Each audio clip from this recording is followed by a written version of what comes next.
Sorry it's taking so long. Oh, no worries.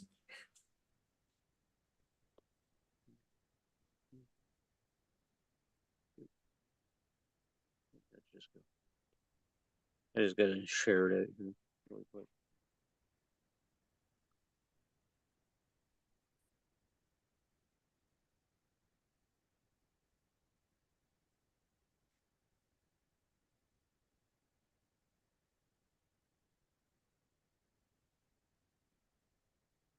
I'll tag you in it so it'll show up on Facebook.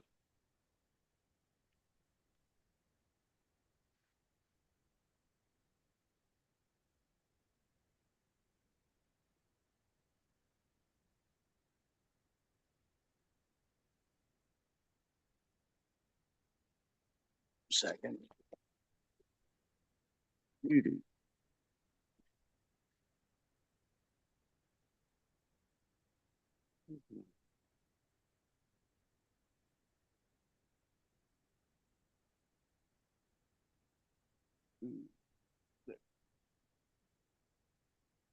Okay, there we go.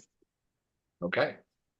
So I'm gonna wave at my camera so I know where to cut it for audio. Welcome everybody back to the After Dark Show. I'm Don Rogers. I'm really excited to have this guest back again. He goes by the name The Lion. We did have an episode previously that was somewhat unceremoniously removed from the channel. So we're going to keep it YouTube friendly tonight. And this is actually the 50th YouTube friendly version of my show. If you want to see the original episode with my guest tonight, it's over on Rumble or exclusively on Forbidden Knowledge Network Audio. No, On, no, on they don't want to watch it. It's so spicy. oh, it was horrible. Too hot for YouTube. Yeah. Oh, I couldn't believe that I actually got in trouble for that episode. Uh, so, anyways, I want to thank you for coming back again. And I know we're going to get into some interesting stuff, but I guess we'll just start off with how have you been?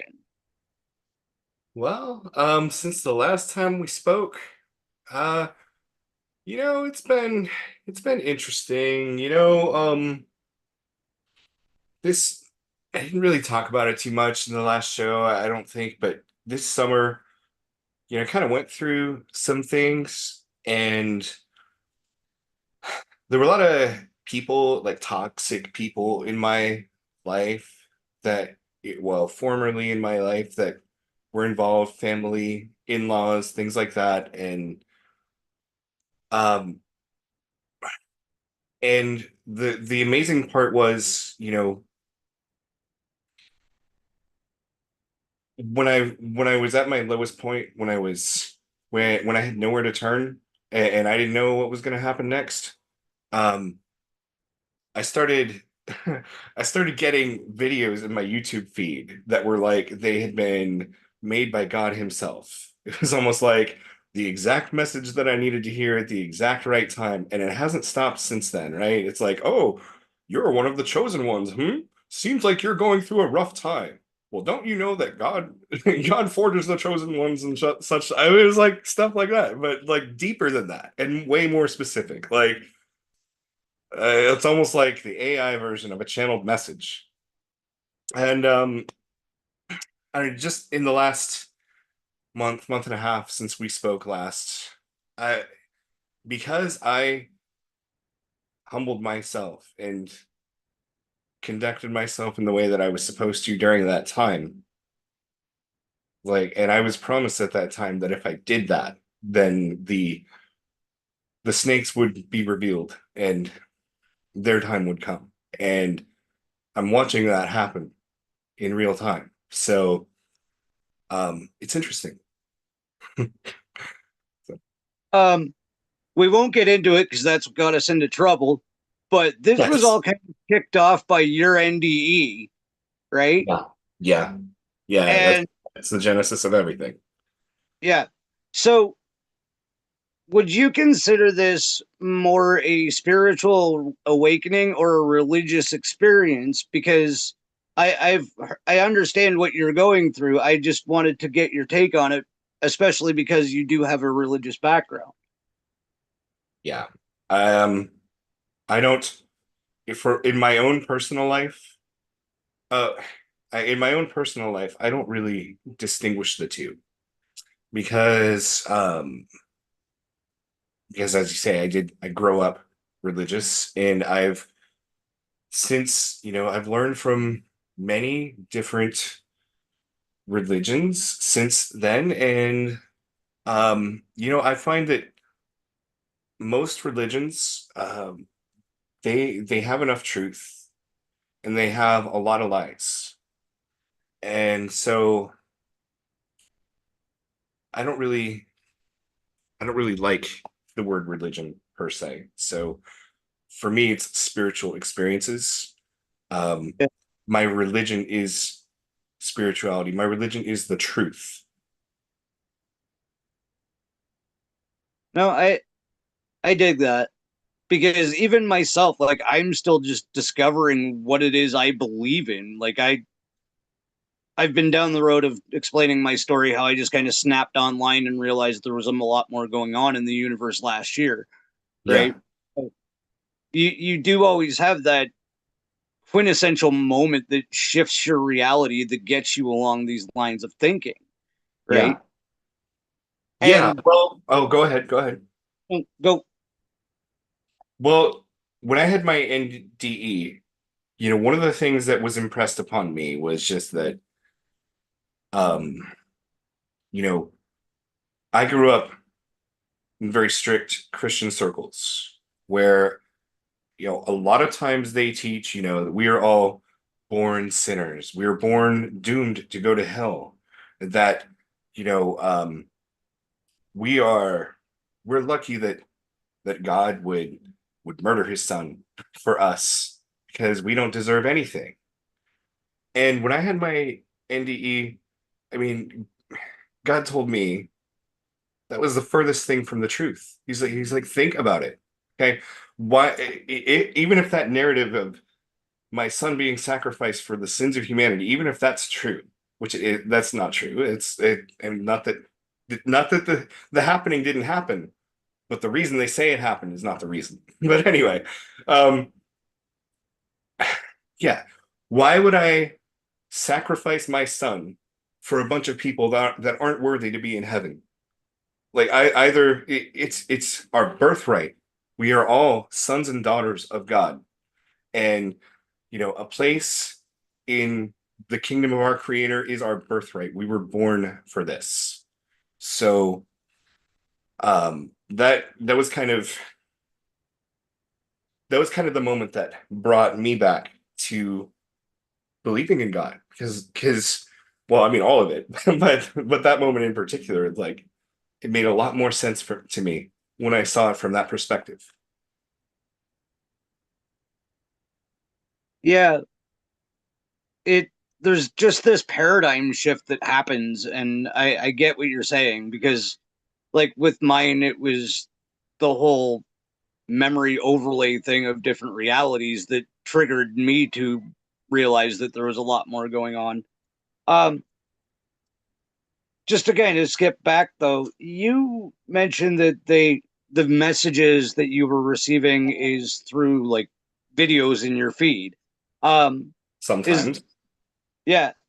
What I was gonna ask is like, is there any other way that you're receiving communications? Because I know myself, I have like I call them transdimensional experiences. It's a phrase that I got from Karen Holton, where like I'll just be in another reality for however long, and then I wake up back here. Yes, I mean I've had that happen. I had back at the end of June, I had a very profound, deep, somewhat traumatizing experience where that happened to me, where I like, no, I went on this huge journey through like I don't know how many different realms. Some of them were hell and some of them were in the celestial realms. And I was there as my higher self, who's an archangel, and like I was doing archangel shit. And and I was battling astral entities, and I traveled to the ninth dimension, and with a bunch of other light workers who were there with me, we battled a fallen Arcturian who was doing something to, influence the goings on here on Earth.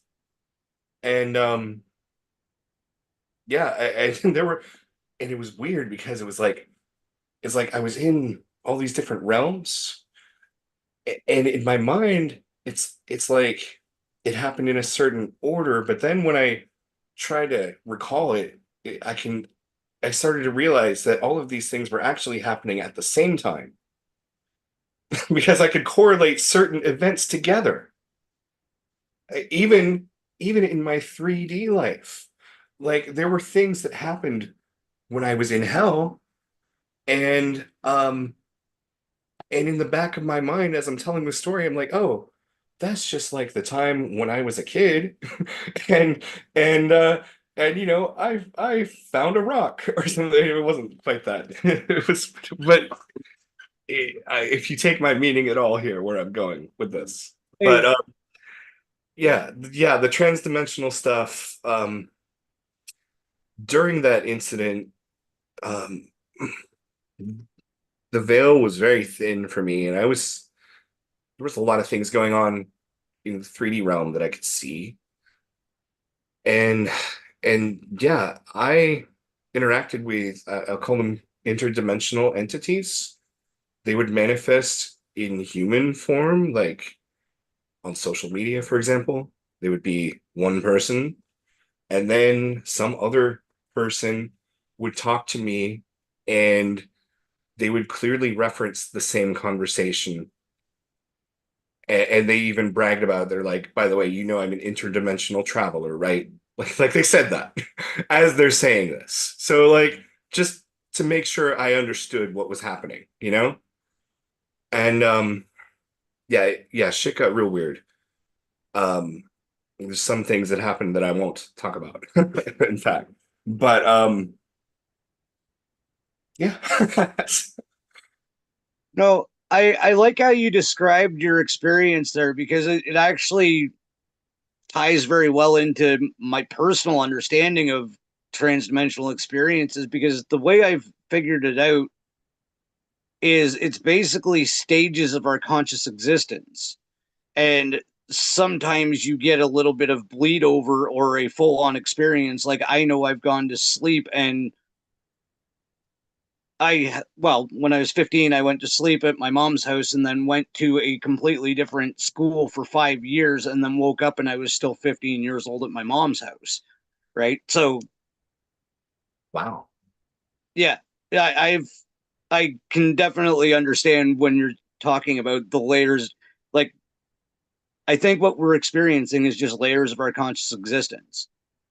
Yeah, yeah, it is something like that. So basically it's like what I came to understand about that experience is it wasn't so much that I was so that vision or experience that I had, it happened over the course of like 24 hours. Honestly, it's so weird. It's hard for me to even pinpoint when it happened. It's like at one point I just knew that it had happened, but it's hard for me to remember when I even knew that. Okay. But yeah, I lost where I was going with that. I'm sorry. Could you repeat your last question? Sometimes We when I were get into these deep things, my mind scatters a little bit. I get that all the time. We were actually talking about transdimensional experiences, Yes. and you were explaining how it broke down to stages of our conscious existence. Yes. Yeah. So what I came to understand was that I was remembering what my higher self was doing. Like all of these other realms that I was in, that I was experiencing were actually my memories that were coming back to me of like what I had been doing in those realms while 3D me was here living my life, like my entire life. And that's what I came to understand it as. That makes a lot of sense, actually. Yeah, yeah. Um, so it started with the videos. How has the communication continued, and with which type of beings and entities? Well, there's not been a whole lot of direct entity contact, I would say, since the summer. It's been, I used to get a lot more like downloads and things like that, but ever since I started getting the videos, it's like most of my communication comes through that because the videos are usually like specific enough and like just what I need to hear just right now that it's almost like they know that I don't need I don't need telepathic downloads anymore because it's right there on my screen and it's like you know this is for you. So I just I just kind of accept it now. And the as far as the content of the videos go, it does get pretty wild sometimes. I mean, it's mostly about um get ready, get ready to activate. It's coming soon. Like those I get a lot of those, which um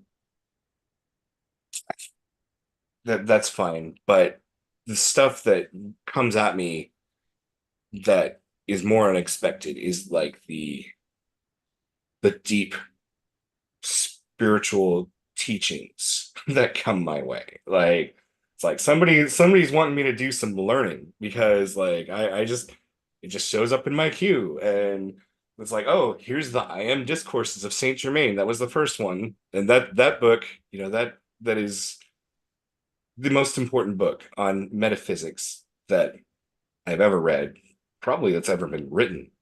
Um, I mean, I don't know if you know anything about it, but No, yeah, so this is part of our hidden history, okay? Because there's a whole side of our history that somehow has been hidden from a whole bunch of us. So, in the 1930s, a man by the name of Godfrey Ray King was in Mount Shasta, and I don't remember exactly what he was doing there, but he wrote these books, and he tells of this encounter he had where he was out for a walk in the woods and Saint Germain was there and met him. And it reads a lot like, an extraterrestrial encounter, except it's an ascended master, which for intents and purposes of modern culture is basically like an extraterrestrial. I mean, they are human, they are from here, but they're just as advanced as any ET, right? So, if not more. So, yeah, so Saint Germain met him and he wrote three books: Magic Presence, Unveiled Mysteries, and the I Am Discourses. The first two books, which I am working on reading, Unveiled Mysteries is the first one. I've started reading it. Um, they detail just the narrative, how they met, how he met him, the things that Saint Germain started to teach him about. The third book is the I Am Discourses. This book is, I mean, it sounds like a fantastic fairy tale. Oh, he met Saint Germain and had, this amazing magic book like magically dictated to him. Well, and you think that sounds crazy, but then you actually read the book and if you are a follower of the teachings of Christ, if you read the Bible, if you grew up going to Sunday school and you read this book, the I Am Discourses, it's like you just read it and you know right away, this is the truth. This this is like the sequel to the New Testament. That's like uh some people will probably get really mad hearing me say that, but I'm used to that.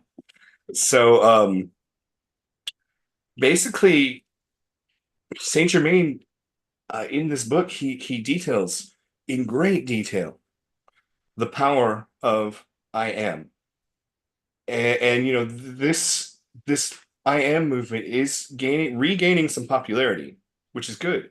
But the I am discourses takes it to a completely different level even than most modern spiritualists take it. I mean, this is this is master level esoteric knowledge, and it's going to change the world.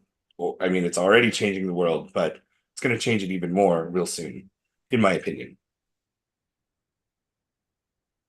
Um, I was gonna ask you, you said earlier that it went from downloads to videos.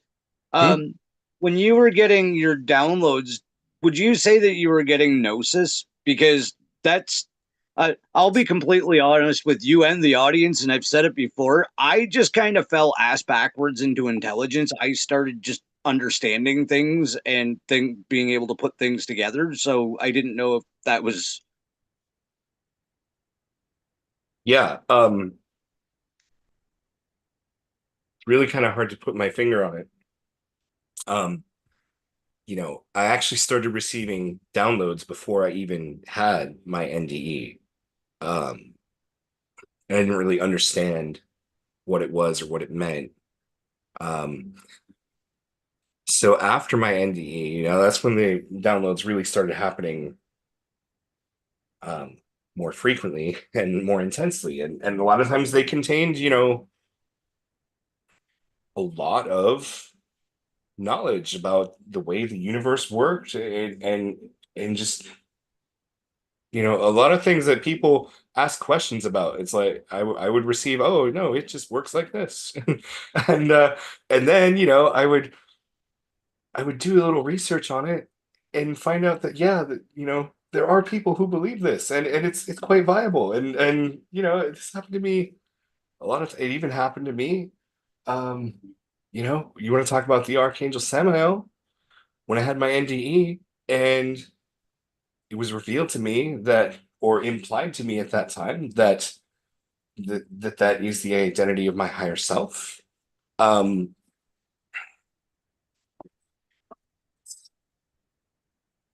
yeah.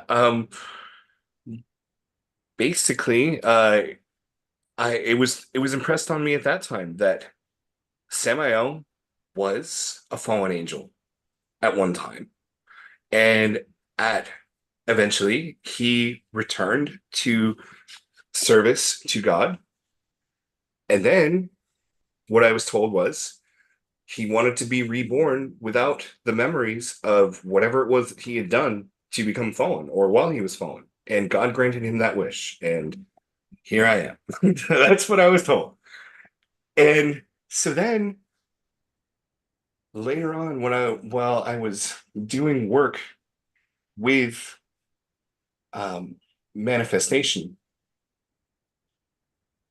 I was I was writing out these affirmations and doing it like a whole bunch of numerology stuff. It was I might have talked about it last time, but I wrote out 270 times, six different statements that I wanted to affirm for myself as true or that I knew for myself were true. First one was um, I am the Archangel Samael, first among archangels. The gematria for that is 1133. That's where I got my 1133 angel number. Well, as I was writing this out and I got to the sixth page, I just happened to do, I don't know, some kind of a random search on Google, just doing that sometimes, looking up different information. And suddenly I find this man, Samael Ein Vior. Never heard of him before in my life. And I have done reading about different esoteric subjects. Seems like I should have heard of the guy before. And I start reading about him.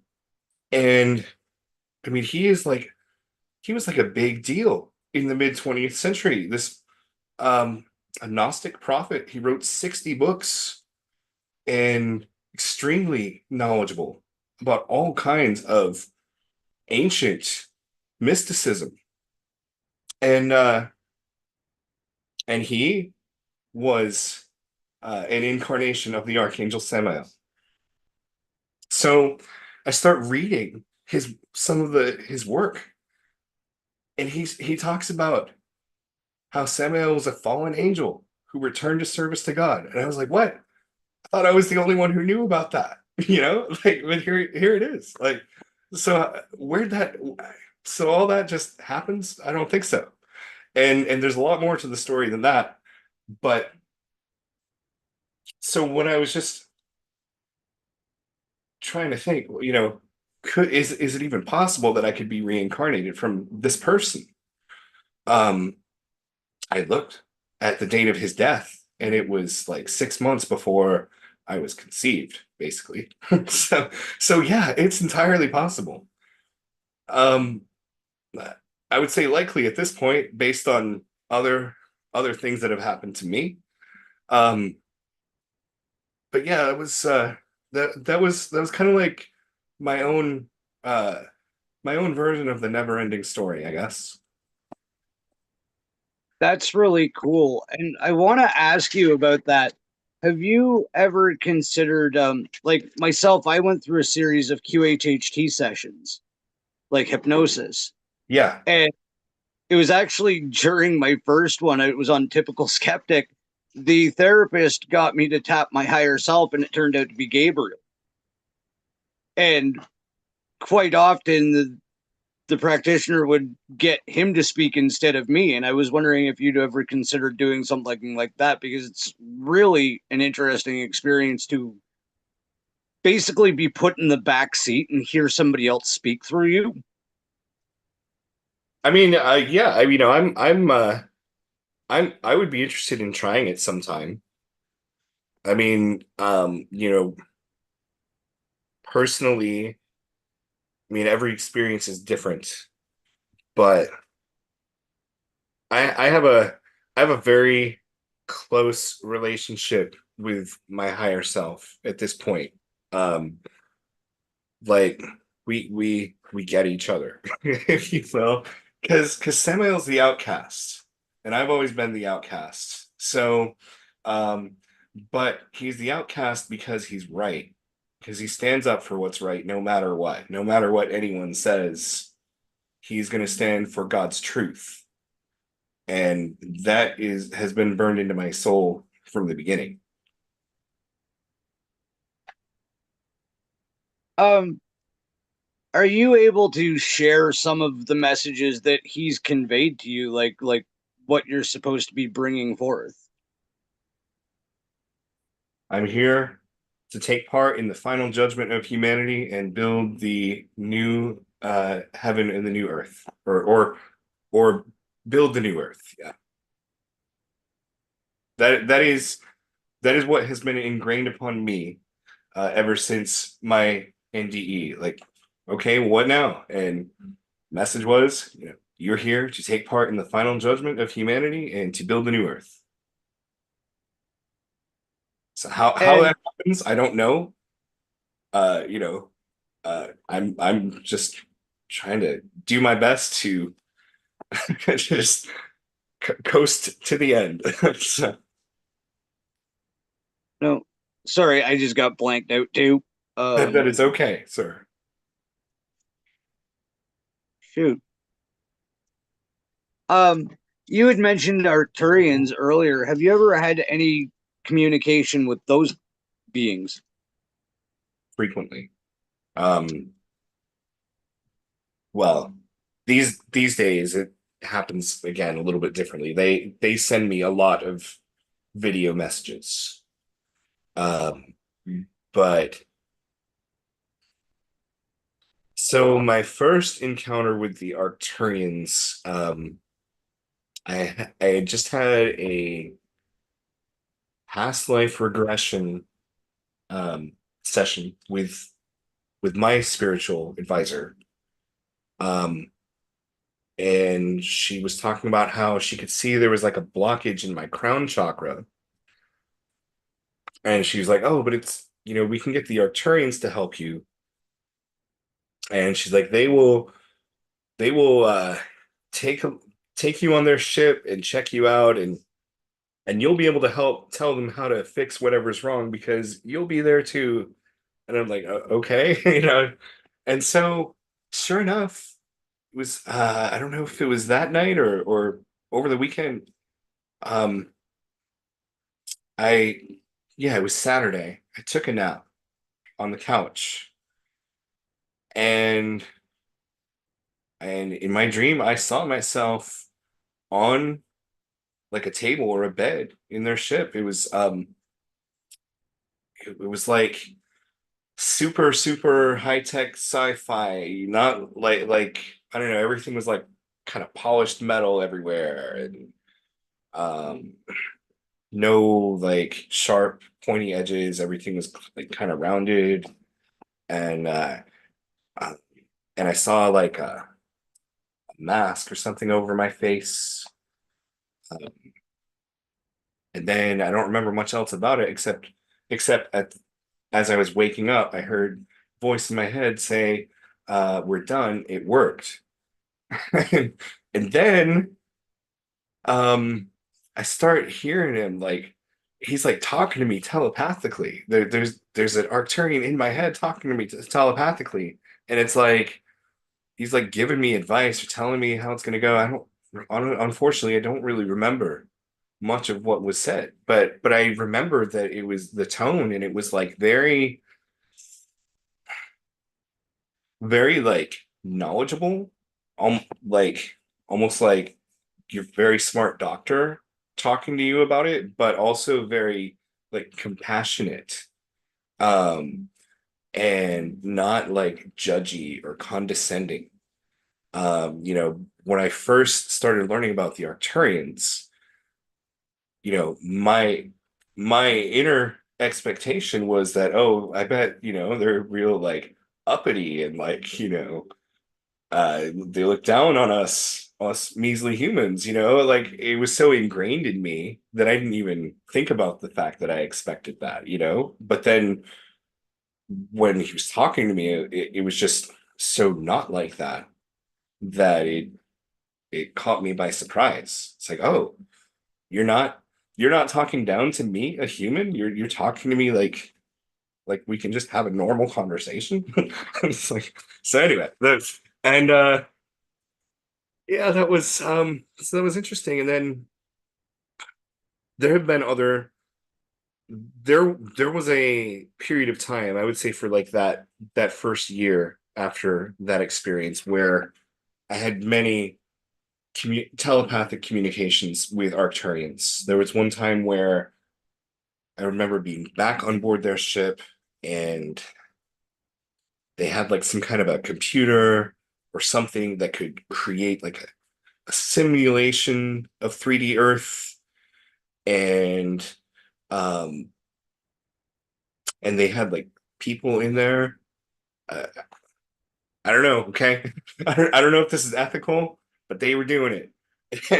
And they sent me in there, and we were like doing these trials, experiments to see how we could reach people who were like indoctrinated with the mind virus and like all the stuff. And basically we concluded that it wasn't possible because everything we tried just made it worse because the program itself is designed to view, anyone who comes from the light as the enemy, and it's so deeply ingrained in that tribal instinct that you can't overcome it. So the best thing you can do is just leave them be and hope they come to their senses on their own. Um, so yeah, that was the outcome of that. Um, that's the last time I remember being on board their ship. Um, I've had, like I said, many like just telepathic communications with them. Um, Back in June, I'm trying to think exactly when this was. Yeah, it was in June. Um,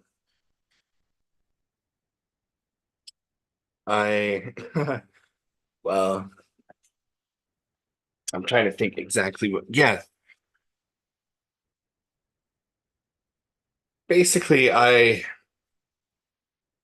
I called their bluff on something.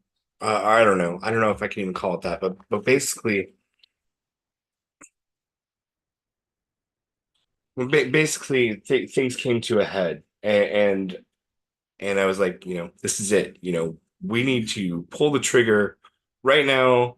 No more waiting. The star seeds are ready. Like, I, and I was talking. See, I was communicating with them at this time through my spiritual guide, Sandra, my friend, who does like readings and whatnot for me. She's a great, beautiful person. Um, my true sister. And and she's like, okay, so she's telling me, all right, so they hear you and they acknowledge. And she's like, so what's going to happen now is time's going to stand still for you for a little bit. And then, things are going to start to happen. And then, uh, I don't remember what she said after that, but I do know that the whole time standing still thing that did happen. Um, and it's not like the clock stopped moving. It's more like I don't know. It's like yeah, time was moving, but it was almost like we, I mean, like my family, my wife, my son were outside of it. It was almost like neither my wife nor myself could sleep for 4 days. We weren't hungry. Um, and we kept having to like resolve childhood trauma. Like we would have to like talk about things, and every time we did something right, something would happen where we would know what to do next. It was almost like we were on this some kind of crazy extraterrestrial interdimensional scavenger hunt. And weird shit happened. Weird. Like I can't even explain it all. It was like I wouldn't even want to try. It was just so weird. Yeah, so I that's the Arcturians. I can actually relate to that, and I'd love to get your take on this. And I've said it on the show a couple other times. Um, I actually have a missing time story. I was going to pick up my wife the one day, and I came around the corner of the highway, and I caught something. And I live in rural Alberta, so there's really nothing along the sides of the road, right? Yeah.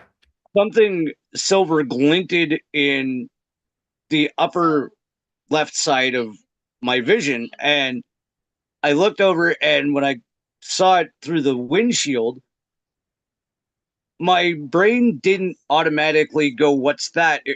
I thought, "Not again." Wow. And then all of a sudden, I was at my turn, which is actually like 2 miles up the road. So about 2 minutes up the road. I had just skipped ahead. And I don't know why, but I was so irritable for the next 48 hours. Like it was horrendous. I was angry at the dog. I was angry at my wife. I was angry at the cat. I was angry at the kid. It didn't matter. Everything pissed me off. Well, then I ended up going to sleep the second night and I was with the Arcturians. Yeah. And I was getting an apology because they had screwed me up by a couple of minutes. And I Ah. was out of sync with myself for those 2 days. And I just like you said, you can actually have a conversation. And I was like, do you know what you have done down there for the last 2 days? Like your 2 minutes just screwed up 2 days. And they put me back and everything was slotted. And I thank God I have a wife that understands what is going on because I'm like, look, about being a dick, this is what happened. And she's like, oh. Yeah. Yeah, well that's interesting because, um what I was talking about before the time vortex, and I mentioned that I had that experience where, I traveled to all the different dimensions and battled entities and things. Well, that happened at the end of that time vortex experience. And it culminated with battling a fallen Arcturian. And there were many other, I mean, it was billions of years of lifetimes in multiple existences. So like, I interacted with everything and everybody. Um, but also during that time, that was when I started getting, the weird videos on YouTube. And the first ones that started coming up were Arcturians. Like it's this channel on YouTube where I don't know who they make these songs that are like Arcturian songs, and you know I'm sure there's not like an Arcturian standing up to the microphone singing. It doesn't matter. That's not how it works. Um, it's still there are Arcturians like channeling it or something, or you know is also possibility that some of these beings that are very advanced in the higher dimensions, they may actually have technology that allows them to manipulate our technology directly because it's all energy. So they may have ways that they can just create videos. I don't know. I don't think that's what's happening. I think, and I've actually seen what you're talking about. I get them from time to time. I actually think you're right. I think it's something channeled, and I think what's being channeled is the frequency of the sounds and music because that's all that needs to be transmitted, Yeah. right? Before we go too far ahead, we actually touched with somebody in the audience. Dorothy has had very similar experiences to what you and I are talking about. So, Dorothy, believe what you're seeing because it is true. Yeah, yeah, yeah. um, we've kicked around the idea of transdimensional experiences and consciousness and all of this, and I'd love to get your opinion on whether or not you think that we as humans could eventually be able to select our conscious existence almost like a frequency on a radio dial. Like you've had experiences in different realms, realities, and lives, and so have I. And I honestly believe that there was probably a time where we could just choose to, like, I could say to my wife, "Okay, I'm going to meet you here to do this," and we could just take off for 6 months and be in another reality, but together. You could select the same frequency. I mean, so when I was in when I had that experience where I was in multiple dimensions, one of the realms that I saw was like Earth, but like in the Earth in the year 40,000. And yes, you could do that. You could you could go, choose your reality, your dimension that you want to live in and just go do it. It was easy. Um so yeah, I think that will happen. Um there's some that say that that's what we're doing right now. That's we just don't know it. So I don't know. Yeah, and I think we're like literally just right there on unlocking a whole bunch of abilities because Yes. kind of like what you were saying is like even the I don't believe in coincidences, but the synchronicities I've seen on like other podcasts and conversations I've been having with my wife at the exact same moment. There was actually I have attention deficit disorder and I use it to my advantage. I can actually listen to two things at once and pay attention. Wednesday, when Steven was doing his show, him and Spinja were having parallel conversations using almost the same verbiage but on different subjects. Wow. And I was like, okay, this is just insane. And she's like, what? I'm like, you know what you were just talking about? And I rewound the episode on Rumble or on YouTube, and I'm like, he was just talking about diet, but in a completely different context as to what you were talking about. Like, there is something going on with the conscious collective as well that I think it has something to do with all of this spiritual awakening that's been going on. Yes. Well, um, so yeah, there's energy coming in from the cosmos um that is causing our awakening to accelerate. Um, I mean, I didn't even mention this, but so I mean, one of the other things that you ask, how do they communicate with you? Well, one of the ways they communicate with me is they enroll me in a course taught by this lady in Germany who is a student of the Ascended Masters. And um and like, the Godfrey Ray King that wrote the I Am Discourses, she is like one of the inheritors of his work. and and she has taught me a lot of deep esoteric knowledge, lost knowledge. And but on Thanksgiving Day, she started this I don't even know what you call it, program. She calls it the 7 Sacred Weeks.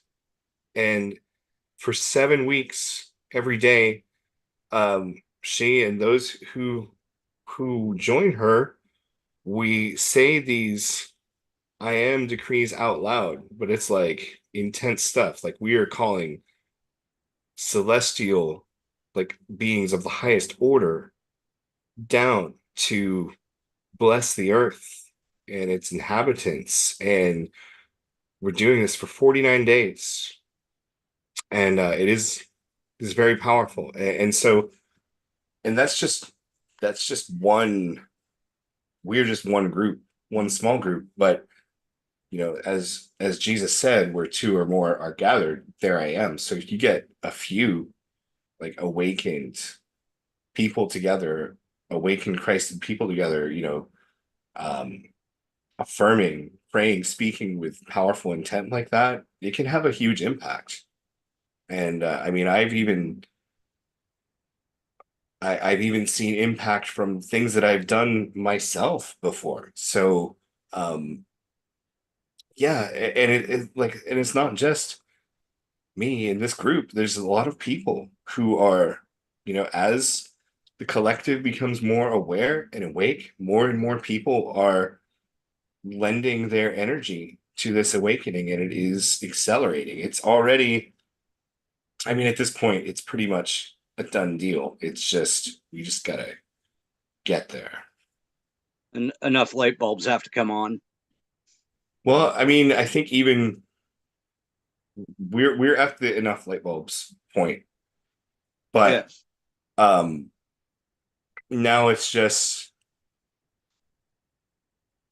the goal now is to harm as few people as necessary. How about that? Yeah. I think I get what you're saying. Yeah. Um, Something I recently asked people, and I just like to get your take on it, is do you see a correlation between people that have gone through a lot of hardship or suffering and those ones being the ones that are in the driver's seat getting their awakenings? Like it seems like those of us that have had a pretty rough go are the ones that are popping online the quickest. Yeah. Yeah. Well, um, according to the videos I've been receiving, that is the path of a chosen one. That their lives are often more challenging than those around them because they tell me God has been preparing you for something great, and he needed you to be ready, and he needed you to already have the personal strength and fortitude for what's ahead of you. So, and and that does resonate because I I have had several different moments in my life before where I've seen where God's plan comes together, and I look back and I see all the weird different things that, like, hey, if that hadn't happened, this wouldn't have happened.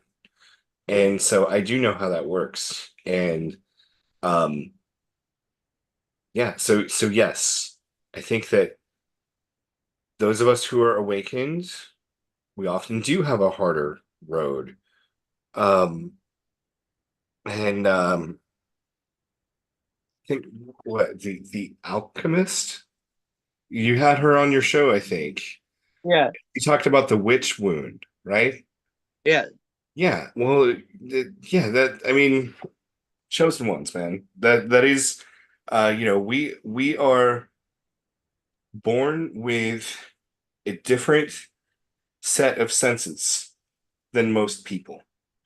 And Um, Problem is, we don't realize it, and they don't realize it. Like, like, you know, we can tell that there's something different about us, and they can tell that there's something different about us. What we don't know is that we are having a completely different experience in here. And eventually, though, some of us figure it out, and then we can make peace with it and um, awaken to our purpose. I I get that because I actually have to travel into the city a lot for my job, and I feel socially awkward where when I'm in a group of regular folks. I'm not even going to be mean and call them normies because I don't think that's fair. Yes. But when I exactly what you said, like little kids look at you, like people glance at you like what they can feel the energetic pulse that is radiating off of you that is different from what they're accustomed to. Oh Because yeah. I don't go through life all angry and bitter and wanting everything in the third density. In fact, exactly like what you were saying, when I have something I'm enjoying, I quite often thank reality for every screwed up thing that got me to the moment that I'm Yeah. now enjoying. Right? Yeah. Like, Yeah. and that vibrates differently when you're in public areas and people look at you like, what are you? Like, Yeah. Yeah. When this past spring, when my wife and I went on our 25th anniversary to Marco Island, which is great, by the way. If you ever get a chance to go to Marco Island, highly recommend it. But yeah, it was like um all the locals who had the sweet hookups, like they were just like, here, let me give you a ride. You know, like they helped me out with so many things. And after a few minutes, we would just be talking, and I could tell that, they were a very spiritual person. And it's almost like we could just see it in each other. I I get it because I literally sorry, I don't mean to keep going on about my I No, well, literally it's a two-way conversation. I don't mind. I literally had a complete stranger come up to me about 2 weeks ago and start telling me about their dream. Hmm. Right? Yes. I'll be 100% here. I was at the dispensary, and Okay. the girl working behind the counter, we're doing our transaction, and she just dead stops and starts telling me about this nightmare that she had, and just at the end of it stood like, what type of solace do I have to offer her for her terrible experience? And I actually stood there and gave her advice. And I'm like, and second of all, if you see those people that did that horrible thing, you fucking make sure you get on it, right? Because I'm a big believer in premonition and deja vu as well. Yeah. And she was getting ripped off while she was working was the whole long and the short of her experience. And I'm yeah, it was just weird that this complete stranger came to me for advice. So Wow. it it's getting very strange to be energetically positive around people you don't know. Well, I mean, for me, that's the easy part. It's, like people who like strangers and people I'm not related to, they're easy to be positive around. Uh it's the family that I have a hard time with. Just like Jesus said that prophets never welcome at home. And I butchered that, but basically it's what it said. No, I agree. Like I am the quintessential black sheep, and even when all of this stuff started happening to me with the secret space program, and I went to my mom. I was like, "Look, mom, I'm gonna be on a podcast, so you should probably know this, and this is going on, and I'm experiencing this version of a reality." And my mom's an old school lady. Like she grew up in the 60s and 70s, so bless Yeah. her, right? And she gets a hold of me a couple of days later and she's like, I understand Sylvia Brown. So that was as close as she could relate to me having a transdimensional experience as past life regressions, which is what Sylvia Brown does. And I'm like, you know what? You tried. Good enough. I'll take it. That's a win, right? And sometimes it's just taking the little wins, right? Yeah, yeah, yeah. Yeah. Well, are you and your mom still on speaking terms? Oh yeah, Oh, well, that's very good then. That's good. yeah. No, she gets it, and she gets that she doesn't get it. Yeah. Like I wrote a paper that basically gives my current understanding of how the biological function of this reality could work.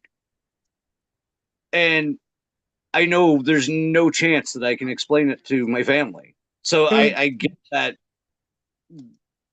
because like I'm the high school dropout. I'm not supposed to understand any of this. And this is why I was asking you about gnosis, because the one day I woke up and had a fairly decent understanding of quantum physics and physics itself, and ended up writing this huge paper, and it was all a download, right? So Yeah, it's actually on my Facebook. I take no credit for it because I just woke up and understood it. I do get that. Yeah. I, yeah, in the beginning, when I started having like major downloads, there would be times almost where it would be like I'd just be like looking in the mirror or something, and I could see, I don't know, like charts and graphs and just information flooding into my head. And it's like I knew what it all meant. And then as soon as it was in my head, it's like, forgot it, but you'll remember it later. Yeah. And that's pretty much what happened. That is the best description I think I could possibly give of a download, because like for me it's like, when you see the smart guy in the movie doing the algorithm in his head, it's like that. And like, hey, what's that shiny? I'm like, I'm too dumb to get that. But and then someday it'll just come pouring out of me, like somebody will ask me a question and I'll just be like, I sound like Cliff Clavin off of Cheers, except I actually know what the hell I'm talking about, right? Yeah, yeah, pretty much like that. Yeah. Yeah. No, it's a fascinating thing to have. Like I said, I never got into the education system. My sister's a school teacher, right?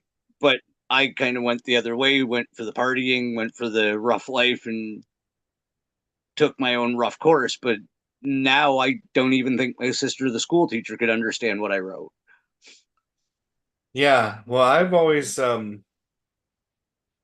just been kind of out there. Yeah. Um, and, I was always like I was always like the child prodigy. Uh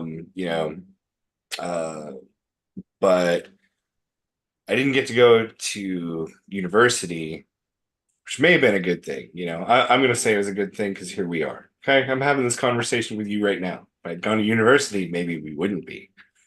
But I pretty much had to like make my own way, and I did. I taught myself to be a software engineer, and I went to work for Microsoft for a decade, and I built some pretty interesting stuff there. Um,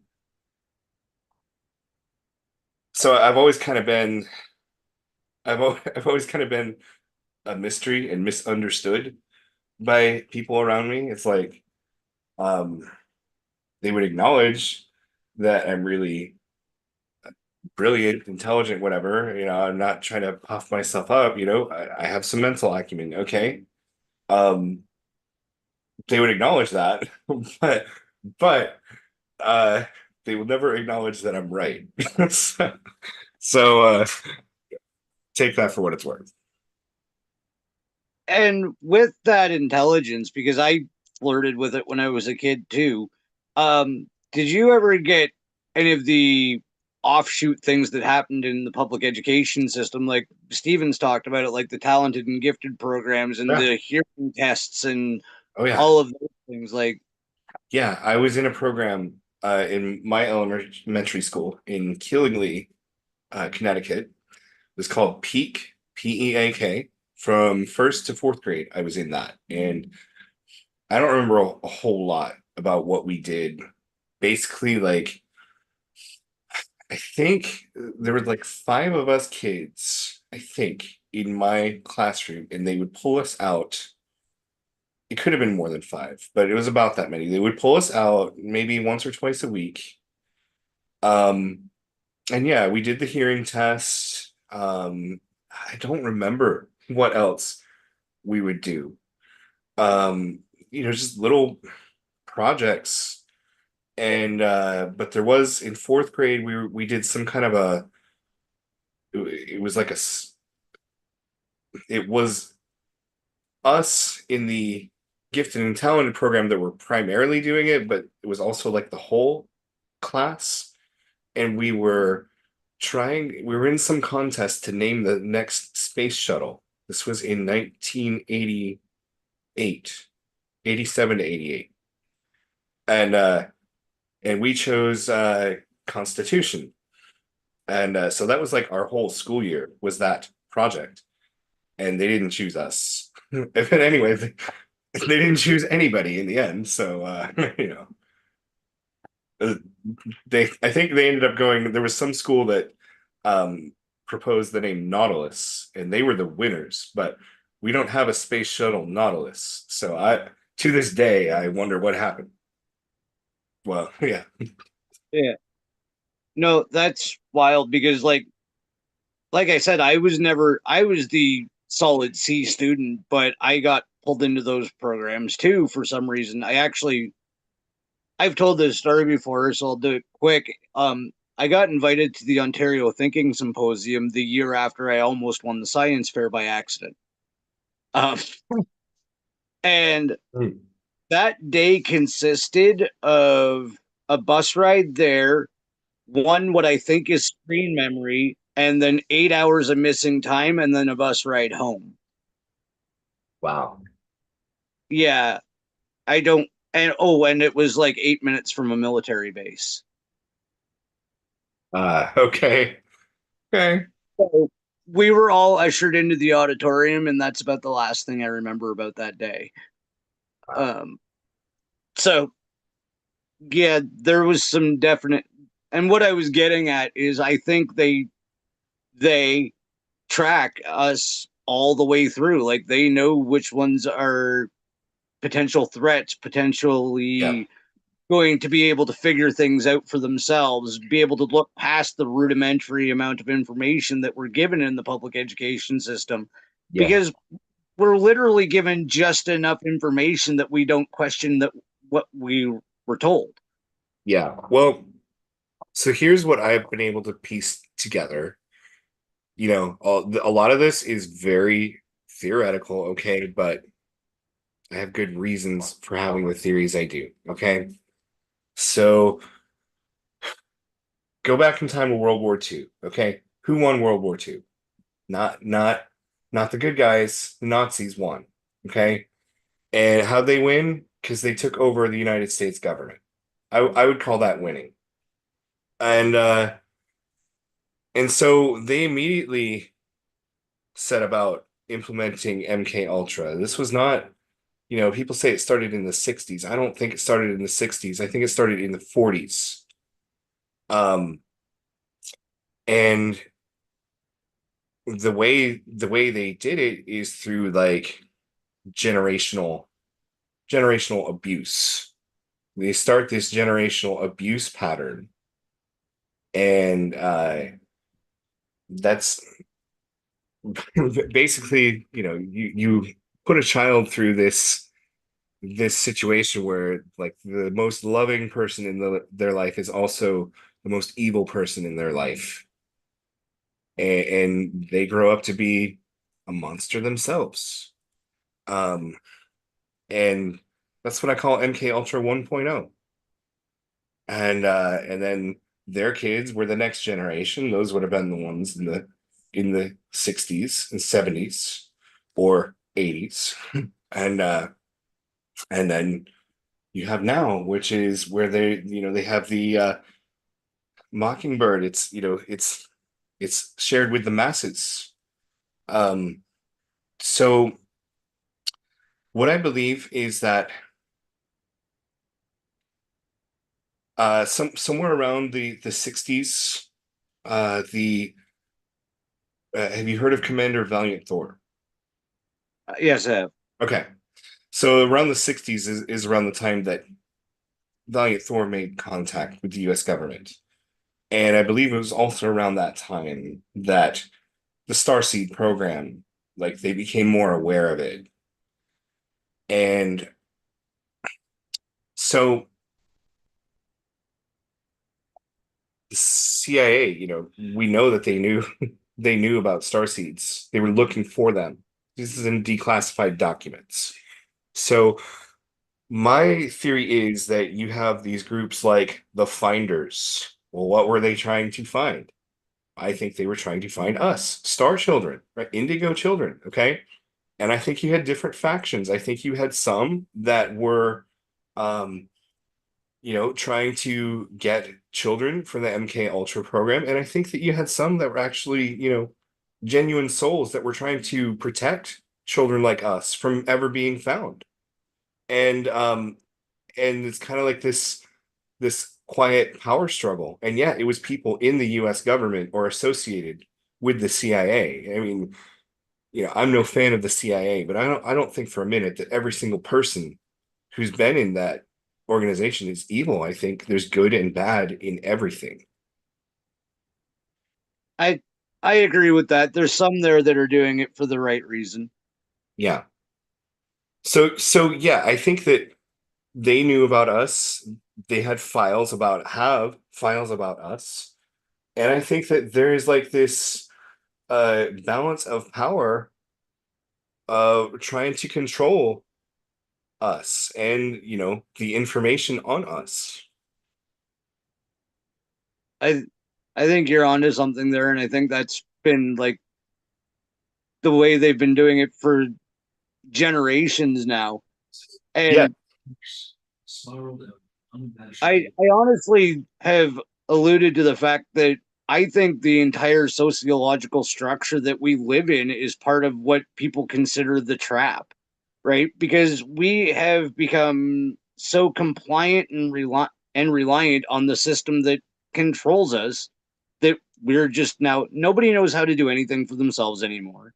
yes. I even personally use Google than I like more than I'd like to admit, right? Like it we don't do anything for ourselves anymore, and we've kind of leaned into it because it's what our parents taught us. It's what their parents, since they sold the family farm, we've been fucked.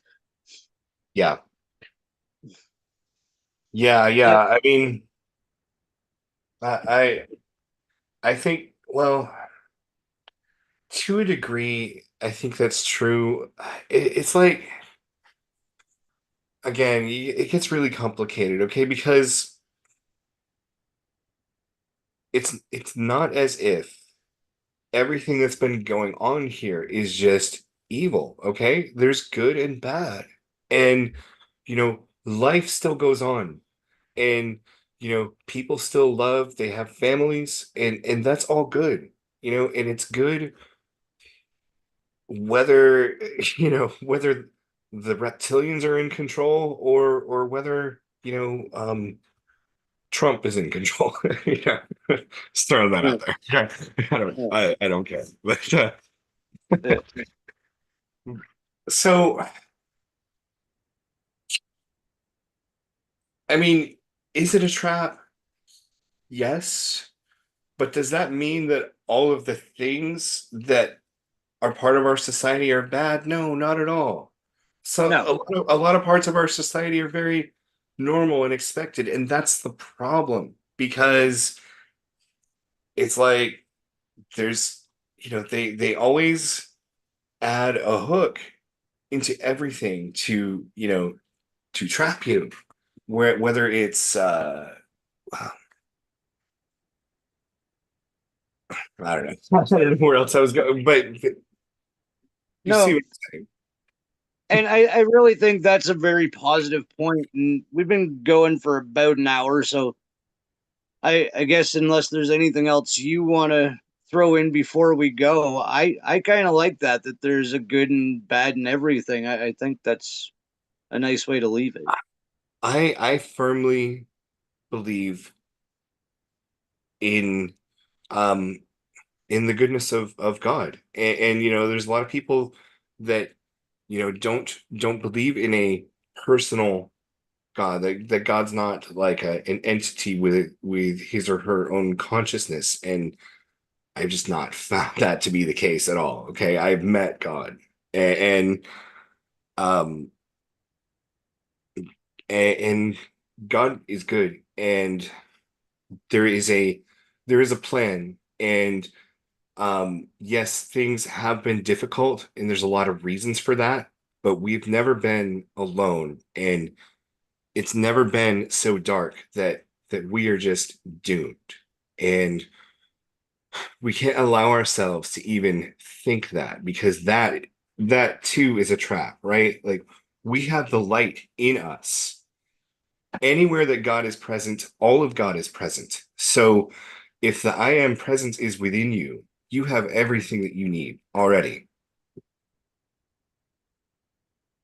I like that. That was very well said. Well, thank you. Occasionally, occasionally it happens. So, if anybody wants to get a hold of you, do they do that on your socials, or where Yeah, should they look? yeah. I mean, Twitter is a good place to get in touch with me. Um, yeah, Twitter would probably be the best, or TikTok. I do have a TikTok channel. Those would probably be the two best ways to get in touch with me. Alrighty. And I want to thank you again for coming and having an awesome discussion, because I never know quite what we're going to talk about, but I always know it's going to be interesting because you and I think very similar, but have had very different paths. So I always enjoy the conversation. It's been I good. want I want to thank the audience and the chat and everybody that popped in to say hey. And if you're watching this, please go outside because it's much better than sitting in front of a screen. All right, I gotta cut it, David, because Okay. I the only way I can